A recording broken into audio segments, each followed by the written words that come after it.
Silakan duduk, Bapak Ibu Saudara sekalian. Shalom. Kyonghi lagi ya, Kyonghi.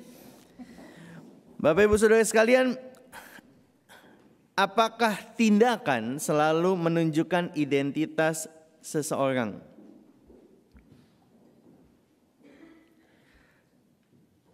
Kalau identitas biasanya menunjukkan tindakan. Kalau seseorang rajin, tindakannya terwujud gitu ya. Kalau seseorang pintar, nilai-nilainya kalau kuliah gitu ya atau sekolah bagus. Tapi apakah tindakan menunjukkan identitas seseorang? Kalau dibalik, apakah orang yang suka bersih-bersih itu orang yang rajin? Apakah orang yang mungkin nilainya oke-oke adalah orang yang pintar? Suatu kali seorang remaja pulang dengan nilai yang kurang baik. Ketemu sama mamanya, direspon, kamu dapat nilai jelek lagi ya. Itu tindakan ya, kurang belajar. Kok begini terus? Itu tindakan. Kamu benar-benar payah, itu identitas. Bikin malu aja, itu identitas. Bapak Ibu Saudara sekalian, apakah tindakan seseorang selalu menunjukkan identitas seseorang? Kalau orang tua kadang-kadang bisa tanpa sadar menyematkan atau memberikan identitas berdasarkan tindakan anak mereka. Bagaimana dengan pernyataan kita berdosa, tindakan. Oleh karena itu kita adalah pendosa, identitas. Kita berdosa, sinful, tindakan. Oleh karena itu kita adalah pendosa, identitas. Apakah tindakan selalu menunjukkan identitas seseorang? Bapak Ibu Saudara sekalian, kita sadar kita sebagai manusia berdosa dan masih terus berdosa. Kita banyak berdosa. Rasul Paulus sebagai sosok rasul pun menyatakan dalam Roma 7 ayat 19. Sebab bukan apa yang aku kehendaki, yaitu yang baik yang aku buat, melainkan apa yang tidak aku kehendaki, yang jahat itu yang aku buat. Senada Rasul Yohanes menulis, jika kita berkata bahwa kita tidak berdosa, ini Rasul yang nulis, maka kita menipu diri kita sendiri dan kebenaran tidak ada di dalam diri kita. Baik Rasul-Rasul ini menyatakan bahwa sekalipun mereka sudah dewasa, sudah matang, sudah jauh lebih mature dari kita, mereka pun menyatakan bahwa mereka masih sinful being, masih terus melakukan dosa. Jadi apakah kalimat karena kita berdosa, oleh karena itu kita adalah pendosa, tindakan identitas, apakah kalimat ini benar? Di dalam Alkitab kita bisa meninjau bahwa kalimat ini tidak sepenuhnya tepat, khususnya bagian kedua tentang identitas kita. Rasul Paulus mengakui dengan jujur Bapak Ibu Saudara sekalian bahwa ia masih berbuat dosa. Namun ia bersuka cita karena Allah tidak memandangnya sebagai penjahat, sebagai pendosa, sebagai orang yang memang begitu. Dijelaskan dalam Roma 8 ayat 1 Bapak Ibu Saudara sekalian. Demikianlah sekarang tidak ada penghukuman lagi bagi mereka yang ada di dalam Kristus Yesus. Kita sinful being terus melakukan dosa. Tapi identitas kita secure di dalam Tuhan Yesus. Bagi yang ada di dalam Kristus Yesus, orang-orang yang masih berbuat dosa dalam pergumulannya untuk makin serupa Kristus tidak akan mendapat penghukuman. Bapak Ibu Saudara sekalian, mari kita resapi ayat ini sejenak.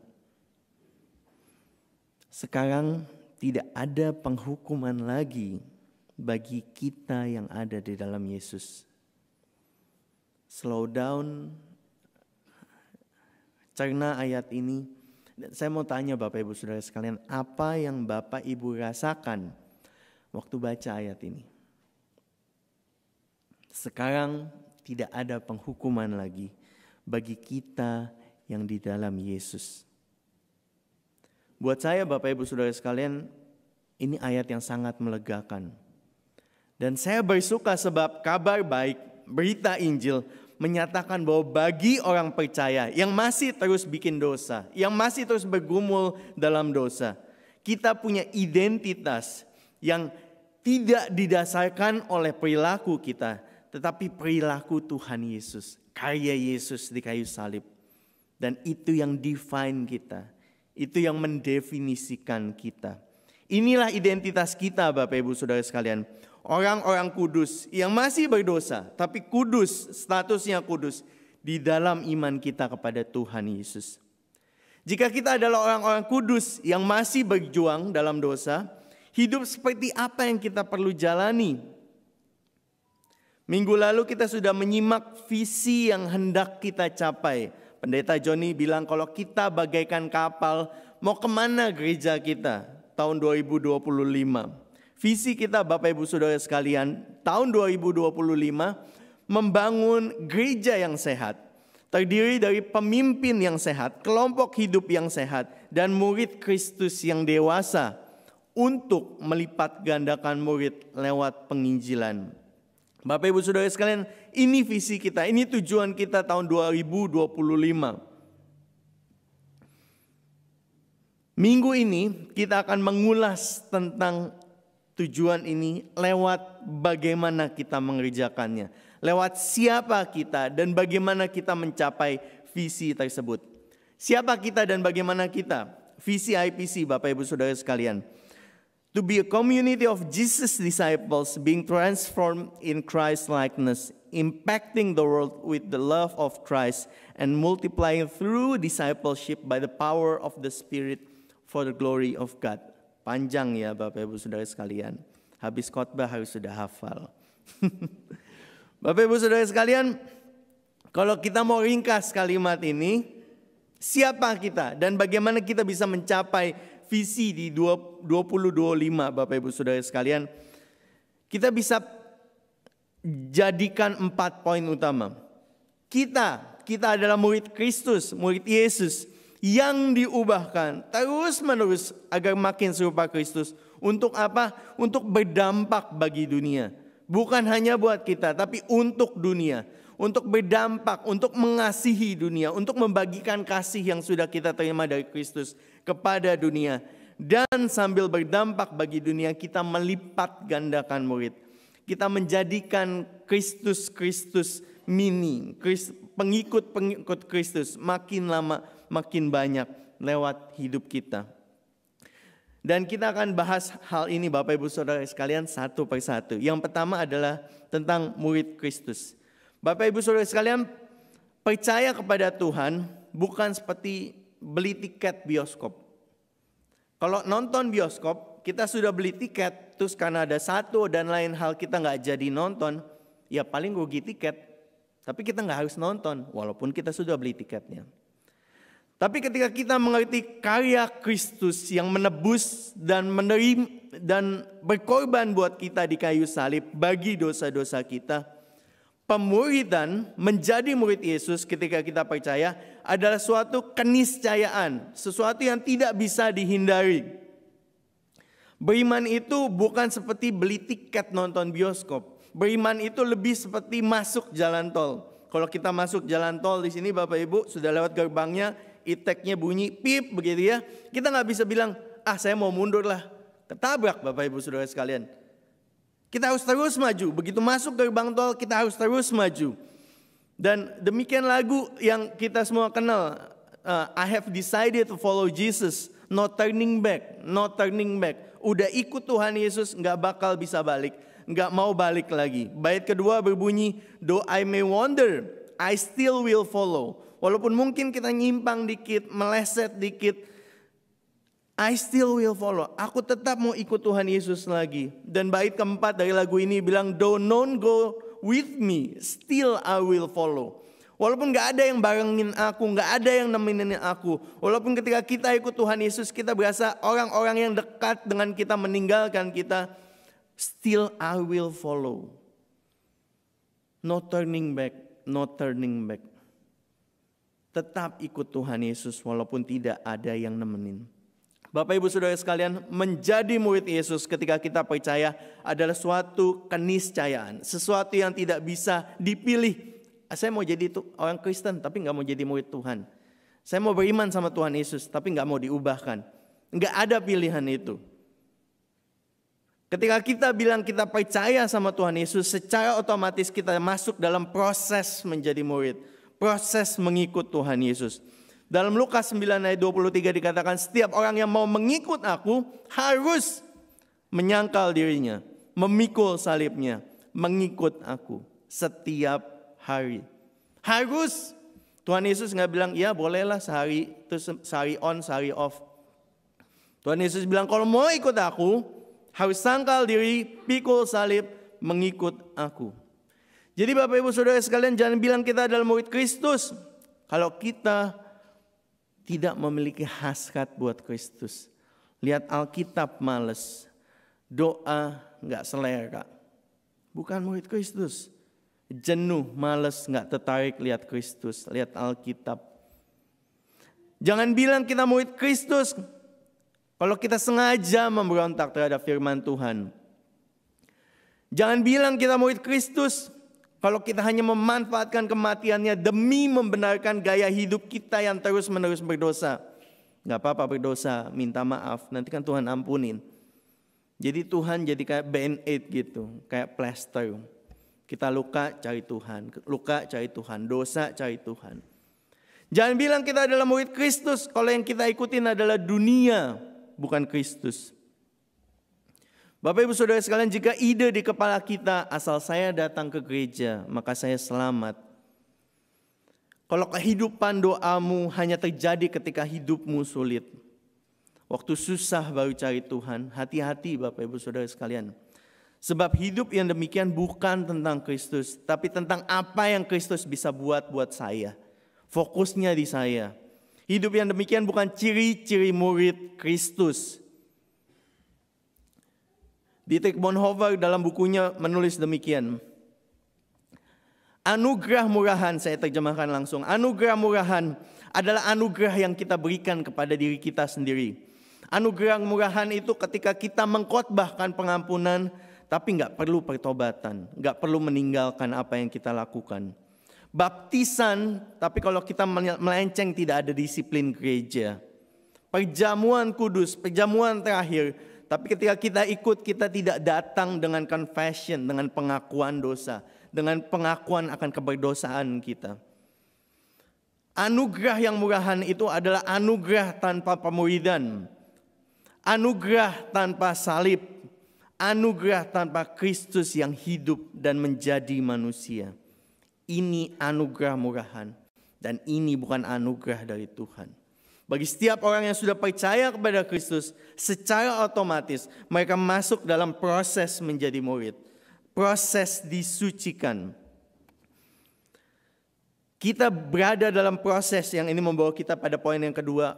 Dalam proses sanctification, proses pengudusan. Diubahkan makin serupa Kristus ketika menjadi murid Kristus. Dalam hal apa? Dalam segala hal. Roma 8:28 bilang, kita tahu sekarang bahwa Allah turut bekerja dalam segala sesuatu untuk mendatangkan kebaikan bagi mereka yang mengasihi Dia. Ayat ini sering diaplikasikan dengan salah dan fokusnya ujung-ujungnya ke diri sendiri lagi. Mereka yang dalam pergumulan memakai ayat ini untuk menghibur diri bahwa ujung-ujungnya mungkin penyakitnya sembuh, mungkin miskin jadi kaya, mungkin gagal jadi sukses. Tenang aja, Tuhan bekerja dalam segala sesuatu untuk mendatangkan kebaikan bagi orang yang mengasihi Dia. Bapak Ibu Saudara sekalian, kalau ini mungkin riwayat hidup kita, amin. Bapak Ibu merasa bergumul, Bapak Ibu baca ayat ini dan Bapak Ibu dikuatkan, puji Tuhan. Tapi kalau ayatnya hanya baca sampai di sini Bapak Ibu Saudara sekalian, Bapak Ibu bersalah dalam pilih-pilih ayat. Pilih-pilih ayat yang enak, yang gak enak gak mau. Padahal ayat ini ada terusannya. Kita tahu sekarang bahwa Allah turut bekerja dalam segala sesuatu untuk mendatangkan kebaikan bagi mereka yang mengasihi Dia. Yaitu bagi mereka yang terpanggil sesuai dengan rencana Allah. Jadi endingnya bukan kita sehat, kita bahagia, masalah kita selesai. Endingnya adalah kita menggenapi rencana Allah. Apa rencana Allah? Ayat 29. Sebab semua yang dipilihnya dari semula, semua orang yang dipilihnya dari semula, mereka juga ditentukannya dari semula untuk menjadi serupa dengan gambar anaknya. Supaya ia, Yesus Kristus, anaknya itu menjadi yang sulung di antara banyak saudara. Ini rencana Allah dalam hidup kita, Bapak Ibu Saudara sekalian. Fokusnya adalah Tuhan Yesus jadi yang terutama dalam hidup kita. Kemuliaan kembali kepada Allah.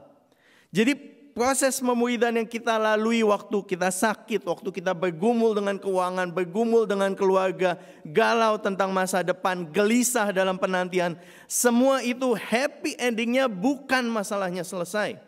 Tapi happy endingnya ketika kita makin serupa Kristus lewat pergumulan itu. Makin memuliakan Kristus lewat pergumulan itu. Fokusnya bukan kita tapi Allah dimuliakan. Ini sanctification prosesnya, proses pengudusannya. Contoh yang di Alkitab jelas, Paulus sendiri bergumul, tersiksa karena duri dalam daging. Meskipun sudah doa berkali-kali dia bilang, tapi Tuhan gak angkat itu duri dalam daging. Tapi justru lewat duri dalam daging yang dia berdoa minta Tuhan angkat, minta selesai, gak diangkat-angkat juga. Justru lewat pengalaman itu dia mengalami Tuhan lebih lagi. Sampai dia bisa bilang kasih karunia Allah itu cukup. Didapat lewat apa? Lewat duri dalam daging. Tetap sakit gak apa-apa. Asal ada Allah cukup. Asal ada kasih karunia cukup. Durinya masih ada gak apa-apa. Ini pengalaman Paulus bersama dengan Allah yang didapat lewat Allah bekerja dalam segala sesuatu. Lewat duri dalam daging Paulus. Pokoknya ujung-ujungnya harus Allah. Kalau cuma berhenti di kita sehat, kita bahagia, kita makmur. Dari di bawah jadi di atas, dari ekor jadi kepala. Teologi kita perlu dibenahi Bapak Ibu Saudara sekalian. Bapak Ibu Saudara sekalian, ketika teologi kita benar, maka Allah yang akan jadi sentral. Allah yang jadi utama dalam hidup kita. Entah kita lagi di atas, entah kita lagi di bawah. Kita dimuridkan dan diubahkan untuk punya hidup yang demikian. Berpusat pada Allah dan memuliakan Allah. Dallas Willard bilang, pemuridan adalah proses menjadi seperti apa Yesus jika dia menjadi diri kita. Discipleship is the process of becoming who Jesus would be if He were you. Kalau Yesus jadi kita, Yesus nantinya jadi apa? Itu tujuan pemuridan kita. It's all about Jesus. Semuanya tentang Tuhan Yesus. Dan ketika kita terus bergumul dalam hidup kita menjadi semakin serupa Kristus, kita akan berdampak bagi dunia. Karena orang bisa lihat hidup kita nggak sama kayak dunia.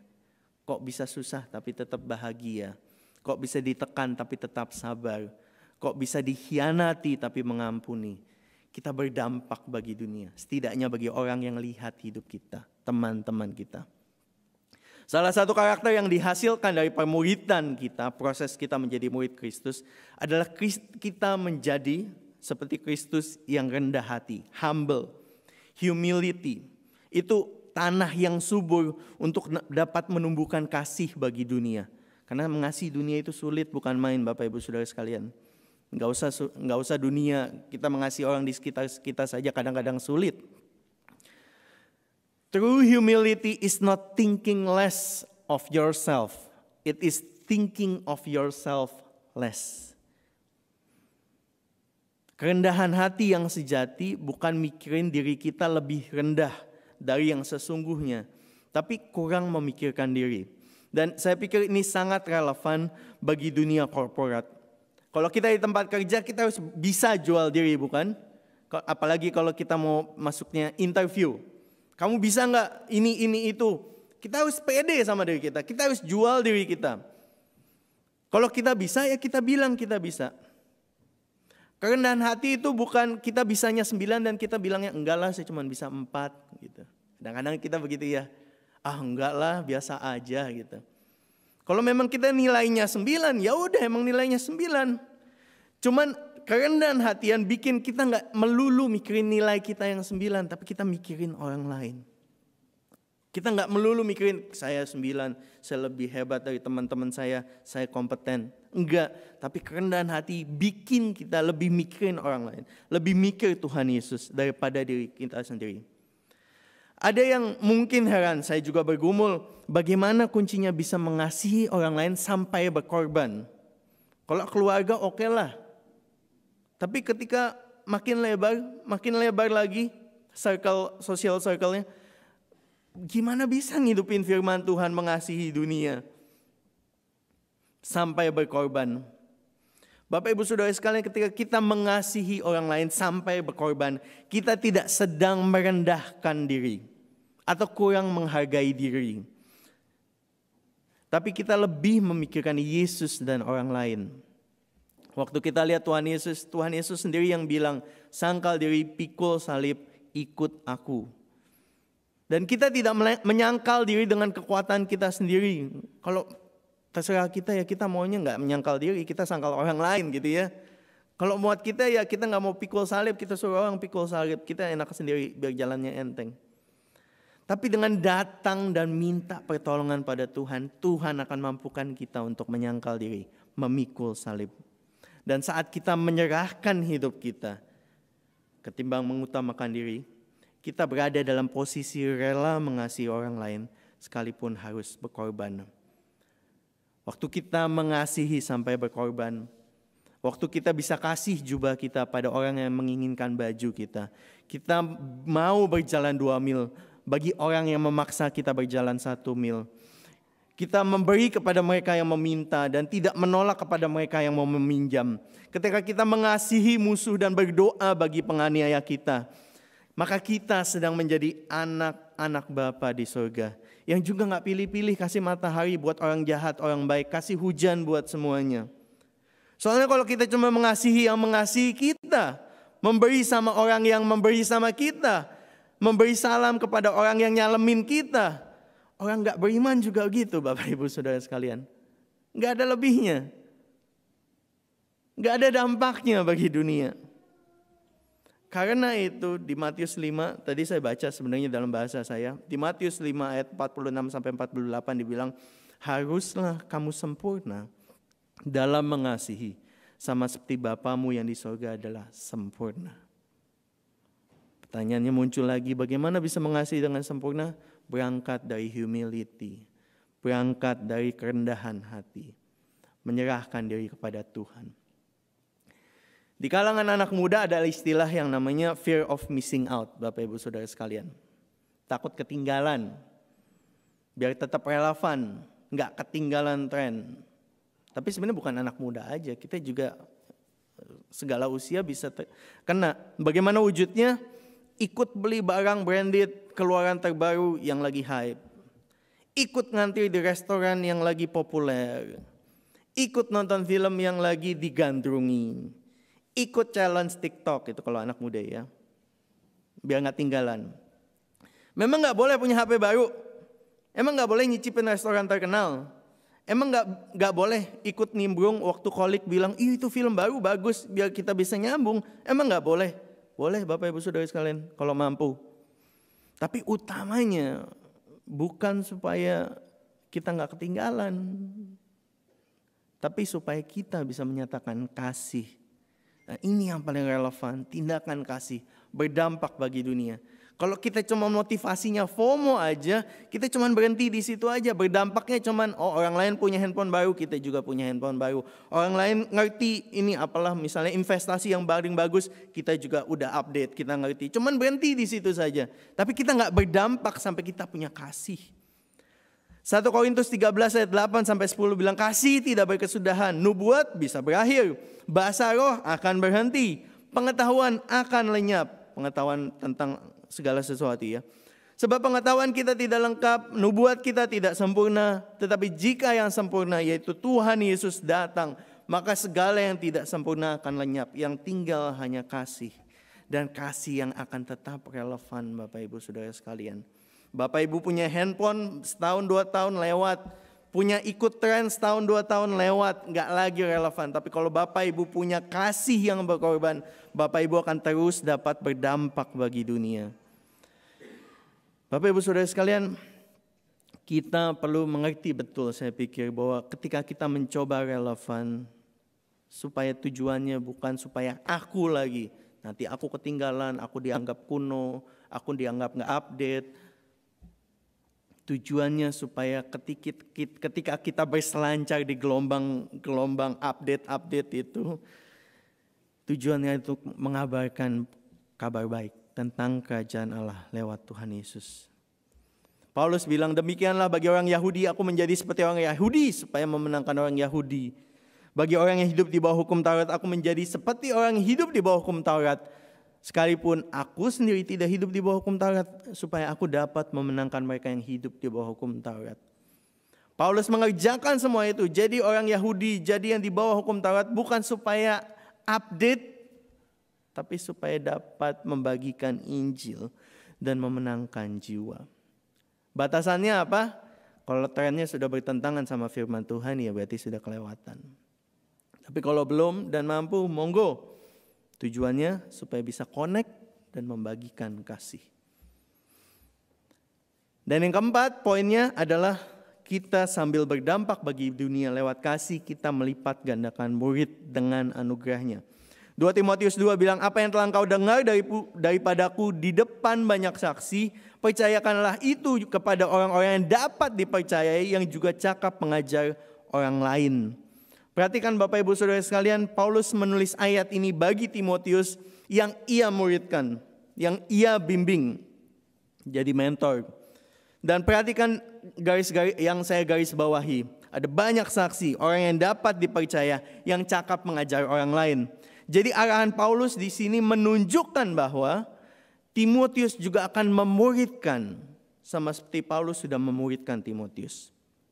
Timotius akan memuridkan orang-orang lain, orang-orang yang dapat dipercayai, sama seperti Tuhan Yesus telah memuridkan 12 rasul. Melipat gandakan murid bukan hanya bicara tentang pembelajaran dalam kelas, baca Alkitab bareng, tapi membagikan dukungan. Kita berjalan bersama orang itu, membimbing mereka. Kita yang lebih dewasa rohani, mungkin kita lebih punya pengalaman di dalam Tuhan, kita bagikan kepada saudara-saudara kita, teman-teman kita yang bergumul dalam hidup mereka. Lewat berbagi hidup, lewat training, kayak tadi webinar bagaimana parenting remaja, tune in with the teens, dan segala macam equipping yang ada yang gereja coba sediakan bagi kita Bapak Ibu Saudara sekalian. Kita sedang diperlengkapi, dimuridkan supaya kita bisa melipat gandakan terus kesaksian hidup kita dalam hidup orang-orang yang ada di sekitar kita.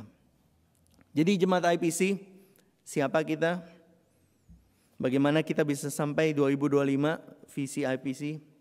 Kita adalah murid Yesus, diubahkan untuk makin serupa Kristus, untuk berdampak bagi dunia dengan kasih, bukan hanya dengan tren-tren yang ada, dan melipat gandakan murid baginya. Kalau kita bisa jadi murid Kristus, mengenal Allah lewat Kristus, dan diangkat jadi anak Allah, keren banget ya. Diangkat jadi anak Allah, semata-mata hanya karena anugerah.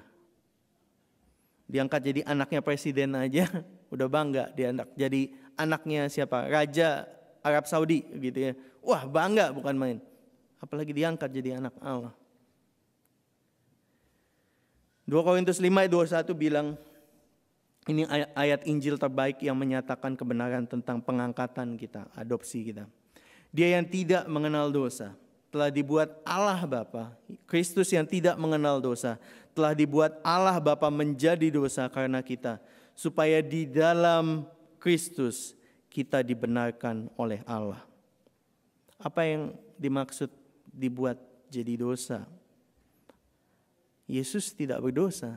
Bagaimana dibuat jadi dosa?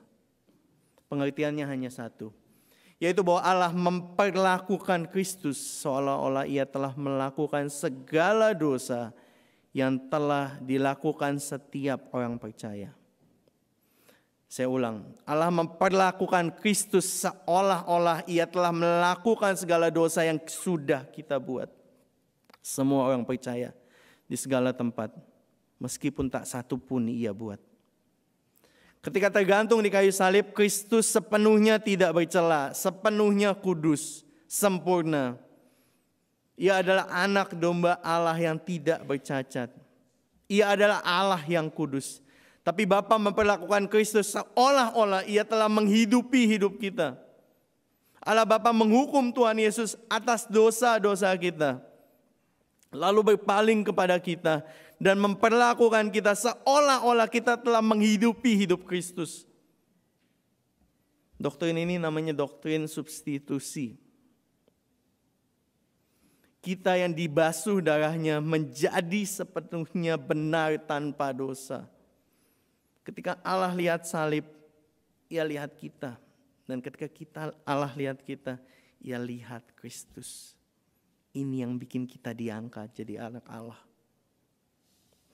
Jadi Bapak Ibu Saudara sekalian, kalau kita lihat anak-anak suka bilang, look at me gitu ya. Lagi naik sepeda roda 3, look at me going. Waktu lagi lompat-lompat di trampolin dia bilang, look at me jumping.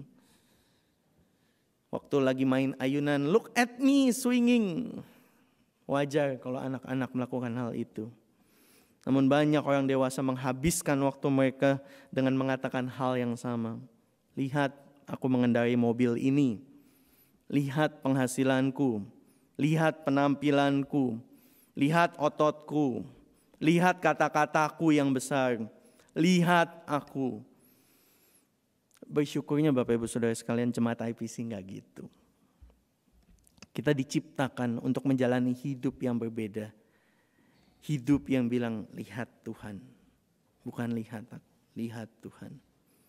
Sebagaimana Allah kala melihat salib, melihat kita, dan ketika melihat kita melihat Kristus. Demikian pula orang-orang kita harapkan ketika melihat kita, harusnya enggak lihat kita. Waktu lihat sabian, yang dilihat bukan sabian, tapi gambar pencipta kita.